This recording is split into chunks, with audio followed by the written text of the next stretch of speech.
All right, so today is going to be a different video. It's actually not going to be a workout video at all, but I'm going to be talking about my experience at my very first arm wrestling practice. And while I talk about that, I'm going to be doing a small little rehabilitation workout with some really low weight and some really high volume of reps, taking it really easy because I'm sore.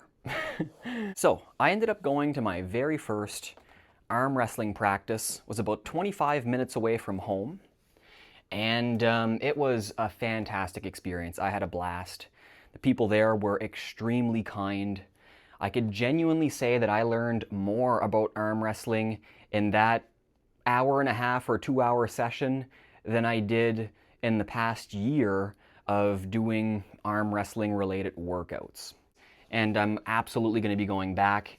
I had a lot of fun. I had a couple things that I was hoping to get out of that arm wrestling practice. One of the main things that I was expecting from that arm wrestling practice was for my workouts to change following the arm wrestling practice. I was expecting to maybe figure out some strengths, figure out some weaknesses of mine when going up against people who were stronger than me and way more experienced than me. And I definitely found out some small strengths and small weaknesses in my game while I was there. And I was expecting that to translate over to my workouts, maybe change up my workout routines a little bit, maybe focus on different types of lifts or different types of technique during the workouts. I was also curious about what I call the Brzenk Theory. And if you guys have kind of watched any videos about Brzenk and his opinion about weight training for arm wrestling, he was way more of a bigger fan of table time in terms of learning how to arm wrestle and progressing at arm wrestling.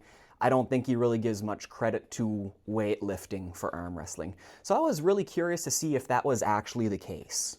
I think he's right. I actually think he's right.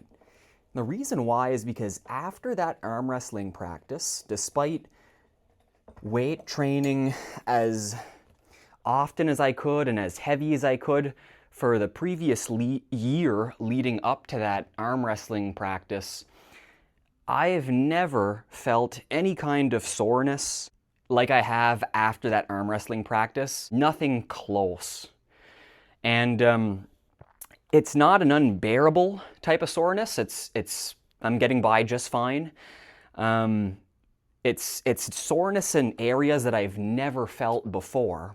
So that tells me right away that despite trying to work out every type of arm wrestling technique during my workouts, there's something about table time and actually arm wrestling a human being that is just targets everywhere. And I really don't think that that's something that I could simulate weight training for arm wrestling. So I do think that he's right in that sense. There's just a lot more going on inside of here when you're legitimately arm wrestling somebody and training using table time versus weight training. There's no doubt in my mind after my first practice. It's a totally different type of feeling. Now that doesn't mean that I don't think that weight training for arm wrestling is valuable, and it doesn't mean that I'm going to stop doing it.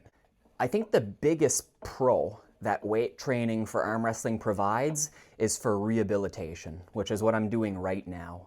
And this was recommended to me by some of the guys there at the practice, that low weight, high volume, to get some blood flow throughout this following the practice is really going to help with healing and feeling better. So that's what I'm doing right now, and I think that that's going to be something that I continue to do. I don't even think I'm going to be able to get a heavy weight training session on my table between now and my next practice, which is going to be end of this week. I think I'm just going to be doing some rehab lifting between now and then, just to make sure that I'm fully healed up for the next practice. And I do think that I'm going to continue doing my personal record lifts and continue doing my workouts whenever I feel like I can. But for right now, I think most of my workouts are all going to be rehab related until I really start to get used to those practice sessions with real arm wrestlers. I think that doing the heavyweight training sessions for certain movements, like side pressure, for example, are still really, really good and could really help somebody when it comes to improving arm wrestling and just their general strength in arm wrestling. But after this practice, I really have it in my mind that table time is king. But the tricky part about it is that I really don't think there's going to be any possibility of doing table time more than once a week. Just based on how I feel after this first session, it definitely takes a toll and requires some pretty significant healing time to make sure that you're getting back to the practice without any soreness sticking around from the previous one. So with that being said, guys, that's really all I've got for today's video. I'm going to be taking a little break on posting some of the workouts and actually focusing on just the practices themselves and seeing how that progresses. Maybe I'll post some updates in the future, but I'll get some videos out at some point in time. I just want to come on and make this quick video about my experience. A beginner arm wrestler, weight training arm wrestling for 1 year, and following that year weight training, my first practice and how the experience was and what I've learned from it. It was pretty significant. So hope you guys enjoyed. Thanks for watching.